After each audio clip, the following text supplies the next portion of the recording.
Senator Bato de la Rosa says the Dutertes will be compelled to lead the political opposition if President Bongbong Marcos allies with the Pink Forces and other non-traditional partners.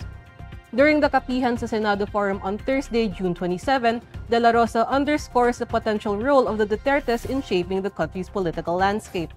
Earlier, former Senator Antonio Trillanes IV floated the possibility of forming an anti-Duterte unity ticket after Vice President Sara Duterte confirmed that her father, former President Rodrigo Duterte, and two siblings are gearing up to run for senator in the 2025 midterm polls.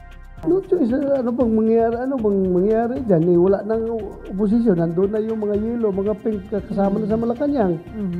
So, paano ma-fiscalize yung affairs of the state kung walang opposition? So, at saka, ang tao naman ang nagtitingin dyan eh. De La Rosa further explains that the reason for such an alliance could be to block the Dutertes.